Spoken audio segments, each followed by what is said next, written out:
26 organizations, including the Sierra Club, by acting on a petition currently sitting on Administrator Regan's desk to set zero-knock standards for residential. The City of Berkeley passed a very progressive and important ordinance essentially banning gas piping into new construction a few years ago, and was the first city in the country to do so. Many other cities passed similar bans in order to further building electrification within their communities and to remove gas from our homes and our buildings.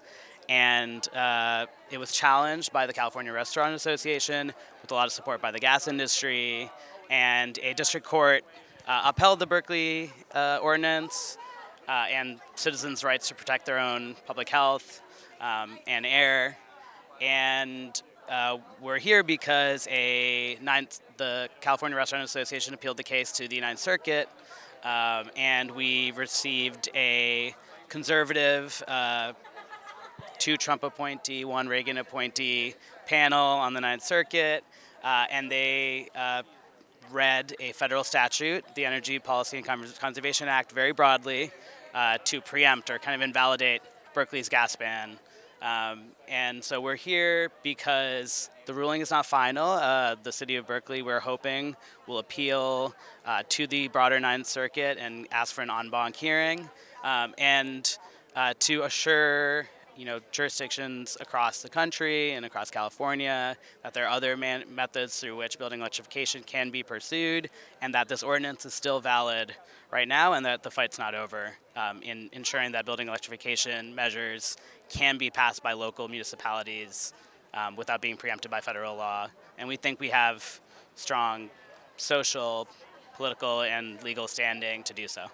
Yeah, so the City of Berkeley was granted an extension and is able to petition the broader Ninth Circuit for an en banc review by May 31st.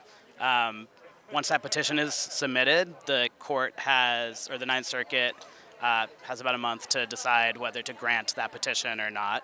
And then if it does decide to grant that petition, it will be another few months while the decision is vacated and a new decision is decided by a larger panel of judges on the Ninth Circuit.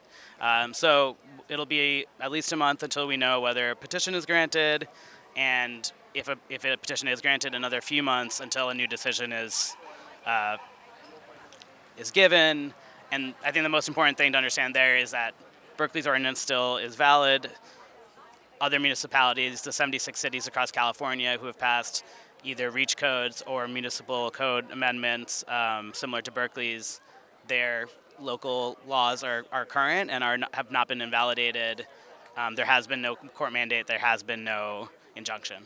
As we know, a federal court has attempted to overturn a groundbreaking law that the City of Berkeley put forward to require all new buildings to be all electric as part of a comprehensive package of solutions to address our climate, to reduce greenhouse gas, to reduce the heat trapping greenhouse gas emissions, and to show strong climate action. The City of Oakland, I was the author of a legislation in the City of Oakland to have a similar legislation that requires, through our building codes, that requires all new buildings, virtually all new buildings, low-rise and high-rise, to be all electric as part of our effort to implement our groundbreaking climate action plan that we have in Oakland, a model for other cities throughout the state, to reduce I authored an ordinance in Oakland to require that through our building codes, require all new buildings to be all electric, low-rise and high-rise, as part of implementing our far-reaching, groundbreaking climate action plan, equitable climate action plan that we have in our city. And so we are going to push back the best we can. Right now, we are still implementing and enforcing our local ordinance. We haven't pulled back at all, and all developers are abiding by it right now. And so we're going to continue to do that the best we can, as well as implement our other far-reaching climate policies.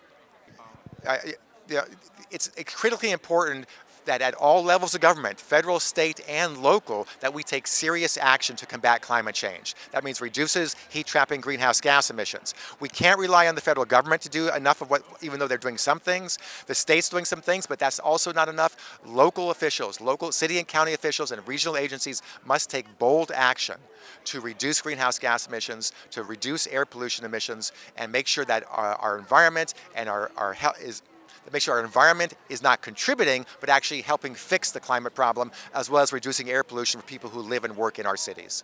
No, just, we appreciate the City of Berkeley and City of Oakland has their back, and we're going to implement our far-reaching plan the best we can to reduce greenhouse gas emissions and protect the public's health and protect environmental health for all our residents throughout the city and throughout the region.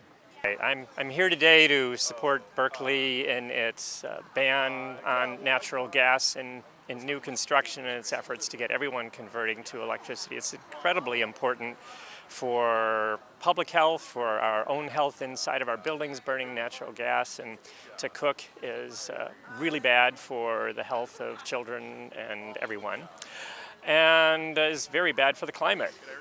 And this is a very important move that Berkeley made to ban natural gas in new buildings, to start the process of electrifying our buildings so we can use clean, green electricity instead of dirty natural gas. And this suit by the restaurant industry and the fossil fuel industry that put all the money into this suit is a major step backwards. We cannot afford the time that this could delay our efforts to electrify our buildings.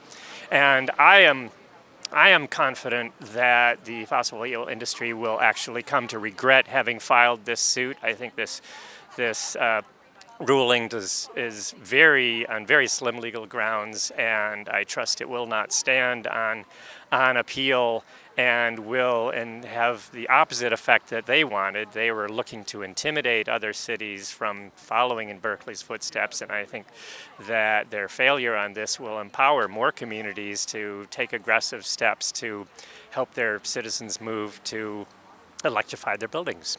Yeah, this is my son Milo's first climate action. Something that's really, really important to me, to make sure that he has a livable future, a healthy future. I think about the gas stove that's in my apartment, and as a renter I can't do anything about it. So I'm really dependent on city officials and local governments to protect him, because I can't do anything about it. I was really, really disappointed to hear the ruling. If you look at who the judges were, it's kind of not surprising. If you look at who's funding it, it's kind of not surprising. But politics starts at the local level. It's helped me feel really close to home and engaged. And I'm going to keep fighting, and I know we're all going to keep fighting. What's the role that Berkeley plays in it? Why is it so important that the city has such a strong response? Berkeley was the first domino. Back in 2019, they had the foresight and the vision and did all the hard work to figure out the legal pathways to make this happen. I was actually living in San Francisco at the time, and then soon after Berkeley did its thing, I was working with a bunch of people there to get San Francisco to follow suit, and San Jose followed suit, and Oakland followed suit, and pretty soon it spread across the state. It spread into Cambridge, Massachusetts. It spread across the country. It spread across the world, in the UK and other places. And so it's really important that Berkeley finishes what it started, because there's principle and belief and a real mission to protect the public here from climate change, from pollution, and it's really, really heartening to see everyone taking it so seriously, to see everyone kind of rallying together so that we can overturn this. Well, we're here today because the court's made a bad ruling, and it's important because it's about whether we're going to meet our urgent goals to reduce GHG emissions and save the planet. So it may seem like a small piece, but it's a very important piece. Well, our role, and Councilmember Harrison and my legislation was first in the nation to ban gas hookups in new build. And what that does is it makes it so that you won't have gas appliances. you also won't have all of the impacts of bringing gas to that building. And there's a huge amount of leakage of methane gas in the production, in the transport, and of course in the use of natural gas in buildings. It's bad for the environment outside. It's also bad for the environment inside. Gas stoves leak emissions that are proven to be bad for your health, as bad as cigarette smoke inside the home. This is something that people don't know enough about, but it is a public health issue indoors as well as a global warming issue outdoors. Well, I just think it's absurd, the ruling, to suggest, for example, that the people who regulate the quality of water should therefore be able to regulate the piping of water into your home, or the people who regulate what can be in gasoline, therefore can regulate gas stations. I think it's overreach, and I hope that the courts above this panel of conservative judges will overrule them. Hi. Why is this decision important? It's important because it tries to say that cities have no role in protecting the health and safety of our residents or the planet. I completely reject that idea.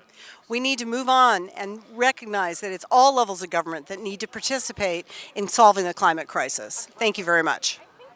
Hey, I think, cities are really looking to Berkeley to show strong leadership in the face of these kinds of outright frivolous challenges. We have a right and a duty to protect our public health and our environment. I want to really commend my colleagues and call on the city attorney to allow us to fight this, and I welcome the residents of Berkeley to join us in that fight. Thank you. Without any clear limiting principles as this one, will undoubtedly chill local action to reduce the footprint of fossil fuels in our homes. The building electrification movement is... Okay, good morning. Thanks for being here. Can everybody hear me okay? Wonderful. My name is Virginia Reinhardt. I'm the director of the Sierra Club's local San Francisco Bay chapter. In 2019, Councilmember Harrison's Building Electrification Ordinance passed unanimously with the overwhelming support of Berkeley residents, healthcare professionals, housing advocates, utilities, climate activists, architects, engineers, parents, and so many more stakeholders in this community. In the intervening years, the accelerating climate crisis and the growing body of public health data around the dangers of gas appliances have only added to the urgency around transitioning our buildings to run on clean and renewable electricity. Today, we're here to explain why the Ninth Circuit Court of Appeals ruling got it wrong and what the next steps are in the fight to protect Berkeley's historic electrification ordinance. Our first speaker this morning is Berkeley City Council member Kate Harrison. Councilmember Harrison was elected to the Berkeley City Council in March 2017 after a decades-long career in the public sector. In office, she's been a champion for the climate, transitioning the city to 100% renewable electricity, promoting transit and mobility, building out fast-charging EV stations, establishing and seeding a climate equity fund to assist low-income residents with transitioning to a zero-carbon future, launching an existing building electrification incentive and just transition program, and authoring the first in the nation ordinance phasing out natural gas in new buildings. Councilmember. Thank you. Good morning. It's lovely to see everyone. I want to thank particularly elected officials, including Berkeley Vice Mayor Ben Bartlett, who is on his way, Councilmember Hanhn, who co-sponsored the gas ban, my other colleagues from cities around the region, the Sierra Club, our environmental and health partners, the community, and the members of the media for joining us today. I'm especially grateful to Berkeley City Attorney Farima Brown for her legal stewardship. The Biden administration, the California Attorney General and an Energy Commission, 7 states, the District of Columbia, the City of New York, and scores of environmental and health organizations filed briefs in an epic legal defense against this fossil fuel industry-backed lawsuit. On the other side of them is the fossil fuel industry. Just last week, we learned new details of how Southern California Gas attempted to charge its gas customers more than $1 million to pay Reichman Jorgensen, the law firm representing the appellants, for their legal research on which the case was based. The American Gas Association also submitted a brief in support of their case. Despite the recent ruling, Berkeley's ordinance, which phases out gas piping in new buildings, remains in effect. No injunction or stay of the ordinance has been issued. On behalf of our residents, the people in our state, nation, worldwide, and future generations, I'm asking our city attorney to seek a rehearing en banc before the Ninth Circuit. I expect we will collectively mount a robust legal defense. I hope to have more details about that in the coming weeks. The panel's decision conflated Congress's regulation of the efficiency of your individual water heater with a demand that cities permit new buildings to have gas piping in perpetuity. Legal theories aside, we know what this is really about. The dangerous idea that business profits trump local and state governments' right to protect our community's health and safety and a habitable climate. We declared a climate emergency in Berkeley in 2018 for a reason. What I really want to convey today is the urgency of the fight, the far-ranging impact of Berkeley's ordinance, and the feasibility of our efforts. In terms of urgency, new gas-powered buildings are facts on the ground for hundreds of years when we only have until the end of this decade to evolve off fossil fuels. Berkeley itself may not have oil or gas wells in its city limits, but we import fossil fuels every single day and hour. Upstream, across the state and throughout the country, methane leaks from pipelines and wellheads at a staggering rate of 12%, making natural gas one of the top greenhouse gas polluters. This ordinance also has far-ranging impact. The Berkeley gas ordinance flipped the script and put climate justice on the offense. The movement Berkeley sparked spread throughout the Bay Area, state, country, and in fact the world. The president of the Western States Petroleum Association gave our ordinance its highest compliment when he said, "It's death by 1,000 cuts for the fossil fuel industry, whose shareholders," this is not part of his quote, "whose shareholders crave endless growth."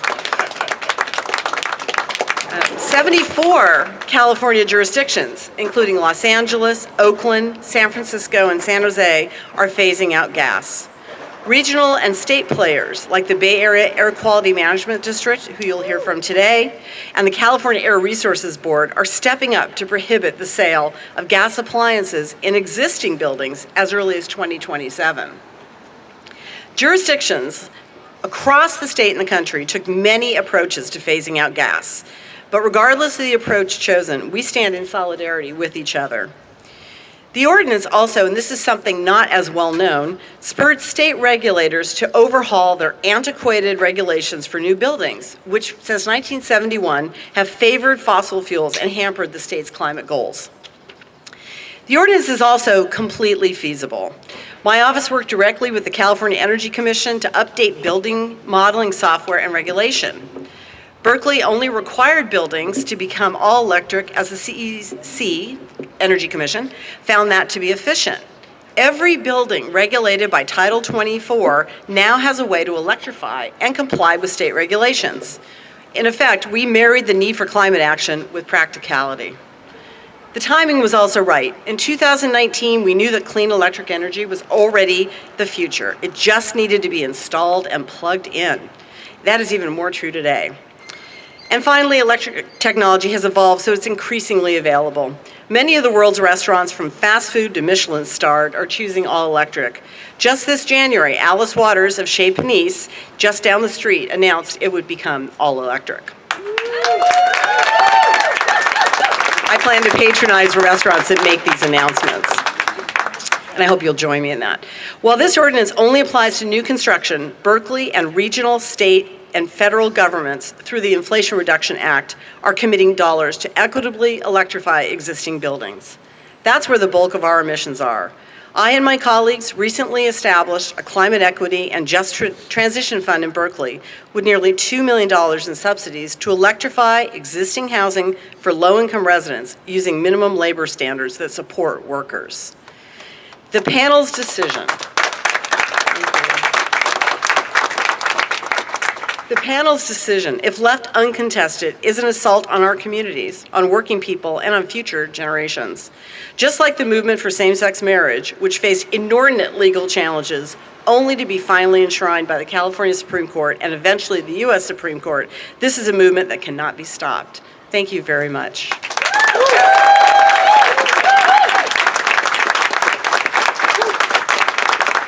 I wanted to take this moment just to introduce a few electeds that have come today. I already introduced Councilmember Sophie Hanhn from Berkeley. We have Councilmember Dan Cowell from Oakland, who did a similar ordinance for that city. We have John Bowders from Emeryville, who'll be speaking to you in a moment. Councilmember Terry Taplin from Berkeley. And am I missing anyone? I don't think so. So at this moment, I'm going to hand it back to Virginia. Thank you very much for your time. Thank you.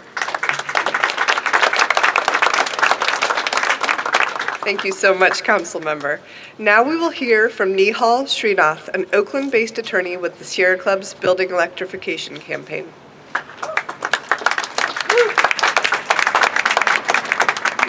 Thank you, Virginia, and thank you for being here. I stand here on behalf of Sierra Club and its millions of supporters and members nationwide.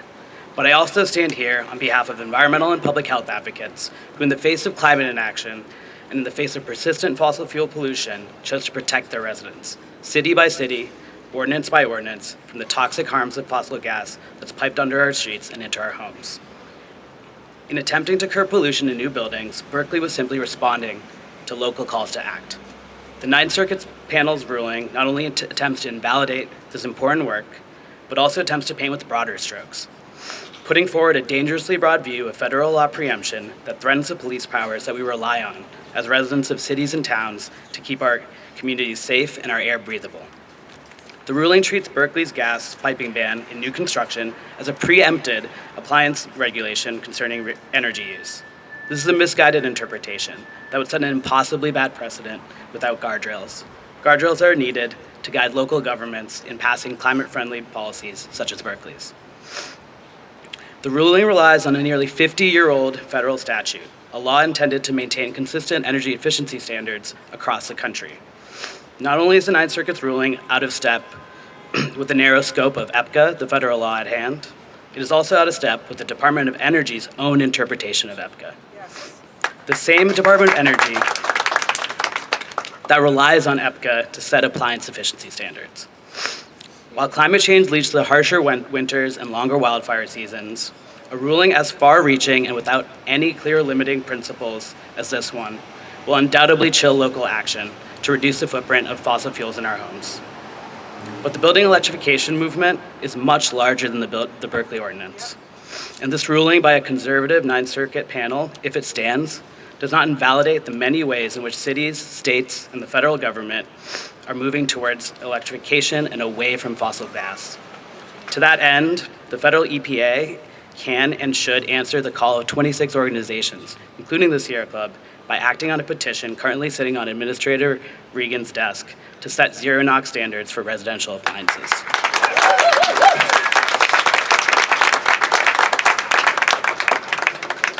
We know the fossil fuel industry is intent on maintaining their profits by any means, from front groups to ballot measures to SoCal Gas bankrolling this very lawsuit. They'll do whatever it takes to hold communities back from accessing healthier homes and climate-friendly energy solutions. The Ninth Circuit ruling is a setback, that's no doubt. We are hopeful that with appropriate legal action by the City of Berkeley and its allies, sound legal reasoning will prevail. This dubious decision will be reversed, and progress on electrification will remain unimpeded. Thank you.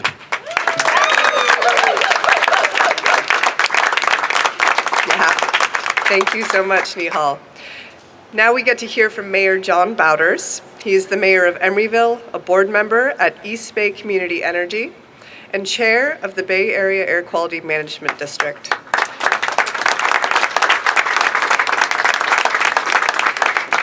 Thank you, Virginia. Good morning to everybody, and thank you to Councilmember Harrison and the members of the Berkeley City Council for their First in the Nation efforts. Emeryville was very pleased to follow Berkeley in adopting an ordinance very similar to the work done here. While the decision is creating significant uncertainty for cities today, it doesn't immediately impact the majority of local governments who have passed measures to cut pollution from buildings, and our local leaders will continue to do their work to cut emissions while this decision is being appealed. With climate and air quality crises impacting Americans from coast to coast, it is vital that local governments maintain all legal pathways to protecting public health, cutting climate pollution, and increasing safety by upgrading buildings that run on clean electricity. Berkeley and other jurisdictions around this country will continue to fight for what is right as we transition to a more climate-friendly home environment for our buildings, free of fossil fuels. Americans from coast to coast are very clear. We want healthy communities. We want climate-friendly homes and buildings, and we want access to superior technology now. And that is why the fossil fuel industry's multi-million-dollar efforts to keep us locked in an era of polluting appliances and dangerous infrastructure is going to fail. I have a very important message for those fossil fuel industry executives who are behind the lawsuit and the preservation of the status quo. We are going to prevail. Americans understand that our future is a clean energy future. Our work here today is to protect our environment and to leave a healthy future for the youth in our communities. Our work will continue. As we await the next steps to restore our rights here in local government, it is vital that the Biden administration, our members of Congress, and our state leaders take immediate and comprehensive action to ensure that the ambitious actions and the upgrades to homes done here in Berkeley, across the Bay Area, and the state of California continue to move forward with clean energy.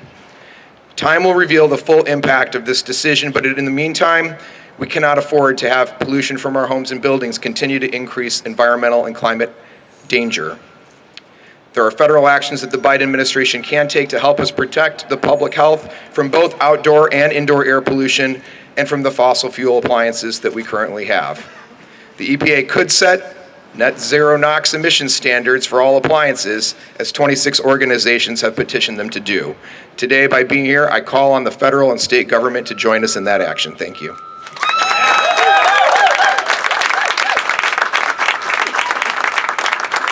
Thank you, Mr. Mayor. We now get to hear from Sophie Hanhn, a senior research and policy analyst at Earth Justice and Berkeley resident.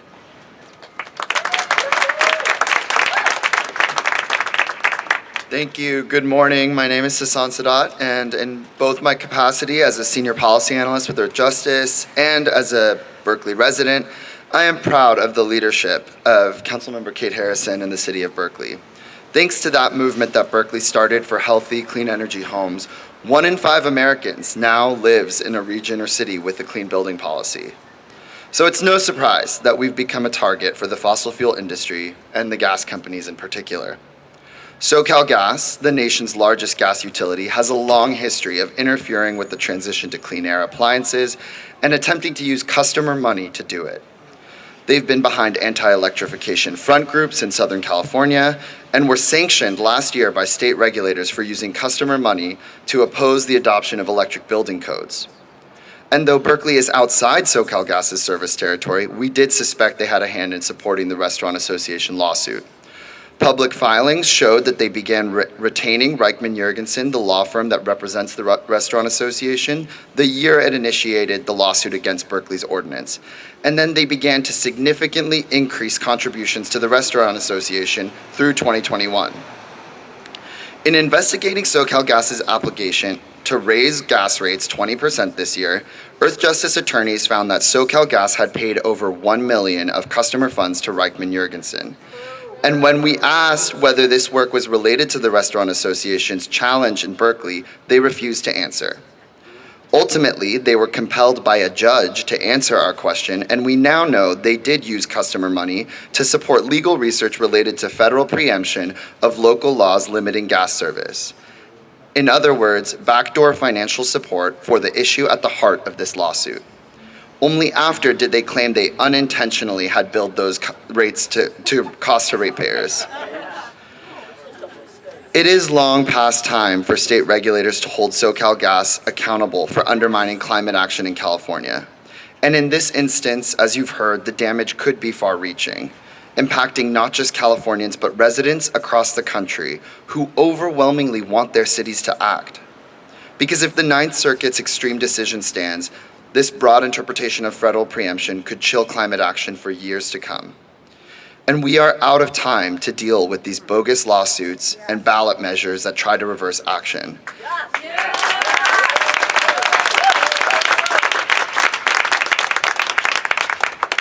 In the waning years to stave off the worst of the climate crisis, we need to keep all the tools for progress on the table. So we applaud Berkeley for fighting back against this misguided ruling.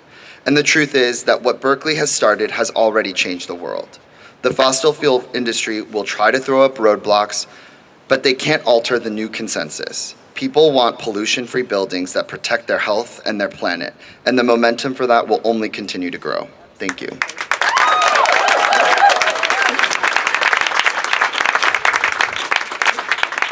Thank you so much. Finally today, we have Dr. Marjane Moini. Dr. Moini serves on the board of SF Bay Physicians for Social Responsibility, and thank you for being here.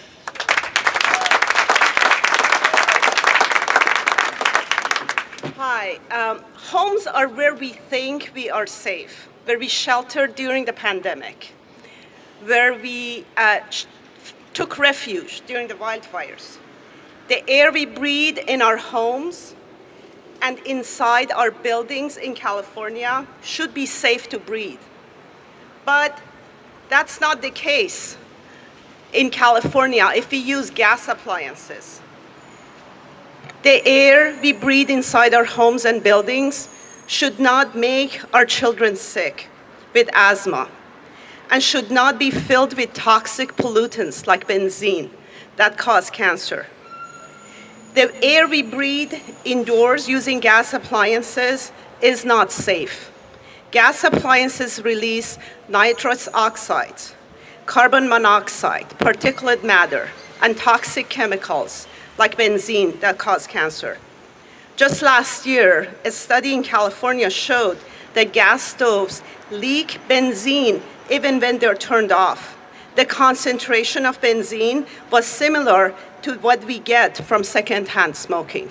We banned smoking in our restaurants in 1995.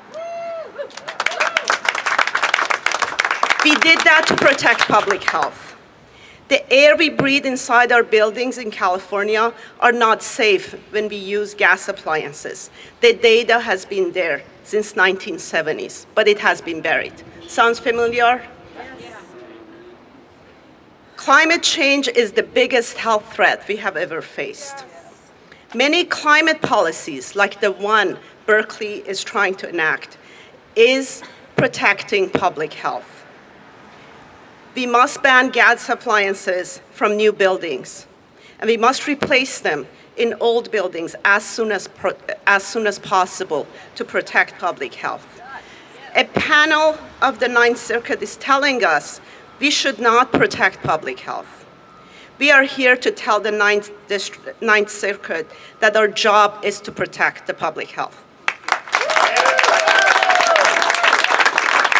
Thank you. That's right. All right, well, as you've heard, we're all here today because we refuse to accept this misguided verdict as final, and we're here to fight for our health and our climate. So with that, we welcome any questions if anyone has any.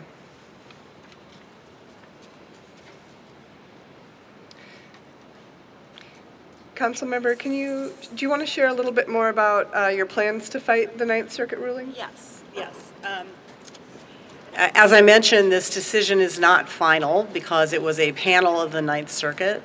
And we've seen this in many cases where appeal to en banc to the circuit will result in a different outcome. So that is what I'm hoping that our city attorney will do.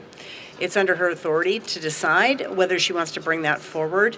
I want to just iterate again that this ordinance was based in an incredible amount of legal research done by her office and partner law firms that looked at this question of preemption and found it was not valid. So I know I got an email yesterday that said, what a PC thing to do, and you just threw this against the wall. We did not throw this against the wall. We spent 3 years developing this ordinance based on science and law. So I'm looking forward to the appeal being successful. Thank you very much. Can you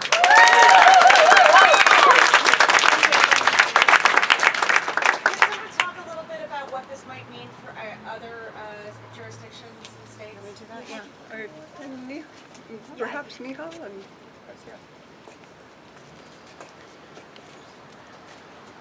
So I would just want to start out by saying the ruling is not final, and so the implications are not Oh, sorry.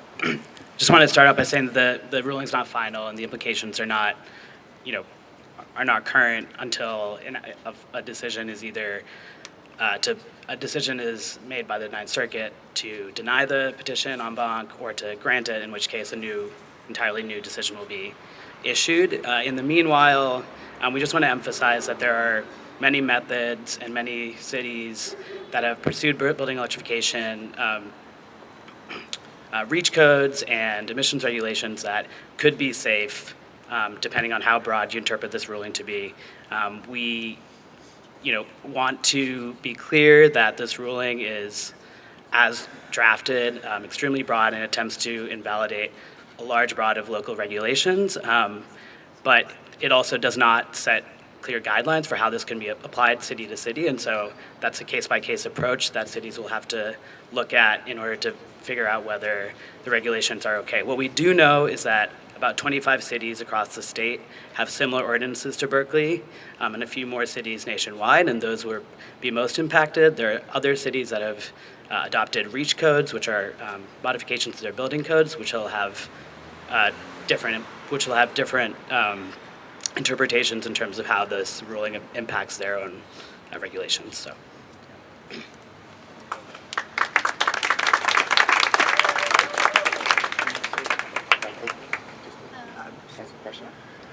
Hi, Dan Kolb, Oakland City Council member. In response to your question, I've already discussed this with the City of Oakland's representatives, and for the time being, we are enforcing our local law, which requires all new buildings to be all electric through our building codes. And we haven't changed our policies or our implementation at this point, and we don't intend to unless we're forced to by additional court action. Our law is one of the stronger in the state. That includes all buildings. Some cities are just low-rise. Ours are low-rise and high-rise, and we intend to enforce that law. We want to thank Kate Harrison, the entire Berkeley City Council, and the work that the Air Quality Management District has done under John's leadership to push this issue forward. We can't rest. We can't let fossil fuel interests or certain types of judges push back on climate action. This is critically important, and Oakland will back Berkeley up, and we'll do what we can to implement our law as strongly as we can.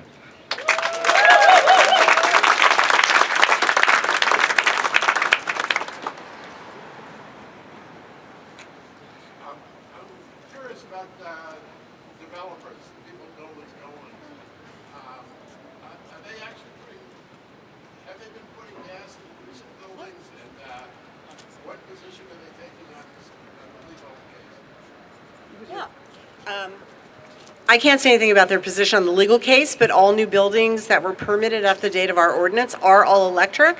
And in speaking with several developers, they found it to be more cost effective in the long run. And I should say, in the short run as well. Less infrastructure, saves room within the building, provides for better heat and air conditioning and conditions for tenants. So in general, we've seen very little pushback. At the very beginning, people were very nervous, but as they've come to find the technology is spread that makes this completely feasible and economically viable, we've not seen that much resistance locally. Thank you.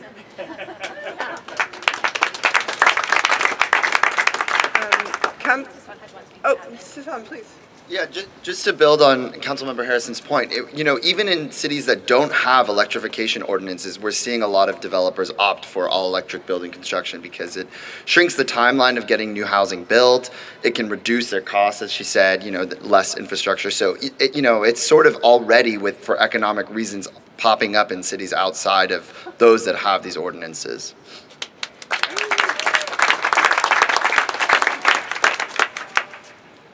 Councilmember Sophie Hanhn, who is a co-sponsor of this ordinance, would like to say a few words. Thank you very much.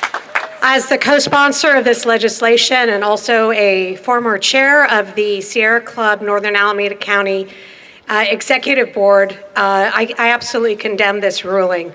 It is absurd for a number of reasons. First of all, it is absurd because we must move forward to reduce fossil fuels. It is absurd because we know that in many states, nobody cooks with gas. They have restaurants there too. We know that restaurants across the globe, including here in Berkeley, can do all kinds of fantastic cooking, world class, without gas stoves.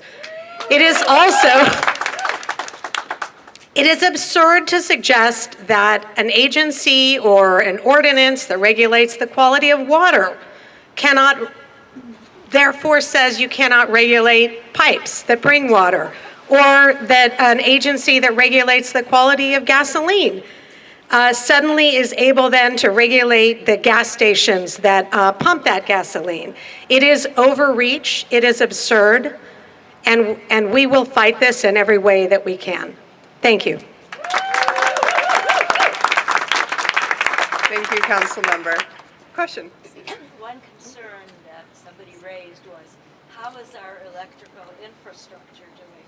Are we having enough clean electricity to support all this? Yeah, super important issue. Sasan, yeah? Yeah, it's a good question. So actually, the CEC has modeled this, and they've looked at the electrical load growth from all electrification of, all new buildings and even existing buildings. And the load growth is actually pretty modest. And the reason for that is because many electric appliances like heat pumps are actually super efficient. So they actually lower total energy demand by a large margin, because if you think about a heat pump, it doesn't require anything that it burns to create energy. It just moves ambient heat in the environment. And so it's a very efficient mode of heating and cooling buildings.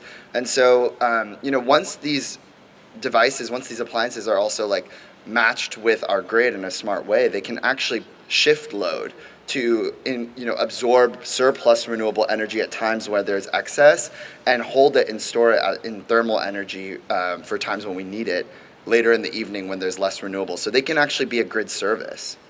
Are we working in terms of developing batteries and storage systems and all that kind of things? Is the city doing things related to that? Well, let me just say the state is increasingly requiring solar on all new buildings. So this is a marriage made in heaven. All single-family homes, and I believe it's 4 stories and under now, have to have solars, and we're going to see that increasingly required by the state. And then at the East Bay Community Energy Agency, on which Vice Mayor Bartlett serves, there's a lot of work on improving the access to batteries. And for example, EBC is helping us with 3 of our fire stations, helping us get solar and battery backup. So we see this as an increasingly feasible thing to do. Thank you.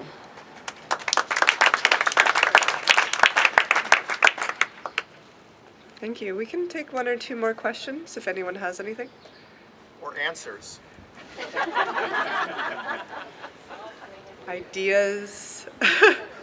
Yes. What can a community member be doing right now? This is obviously we're the ones impacted. How can we join the fight? Yeah. Well, please, you have. Yeah. There are so many things you can be doing. For one thing, as I mentioned, we passed the equity fund for climate improvement. So people that live in lower income people that live in either single family homes or multi-unit buildings can participate with our local agencies to make these improvements. Homeowners themselves, and I should have brought a copy of this, have several avenues for rebates. I cannot thank President Biden enough for the Inflation Reduction Act. It has completely changed the financial equation for individual homeowners. And I think the other thing just to say is be ready. The day your heater breaks in the middle of February is not the day you want to think about replacing it with a heat pump. So everyone, please look at your home. Think about what you're going to do when that appliance has lived out its life and how you're going to move ahead. The other thing that I think is really exciting is right now there's a movement to create 110 appliances, which just plug in. You don't have to do a panel upgrade. You do not have to do anything with your wiring. And I'm looking at that for water heaters, for example, because it'll completely change the math on how people can electrify their homes. So thank you for that question. I would just like to really back that up and say that what you can do is you can go electric. You can go electric any day. So that is a way that you can defy this, change out your existing appliances, and go all electric. Take out your gas lines.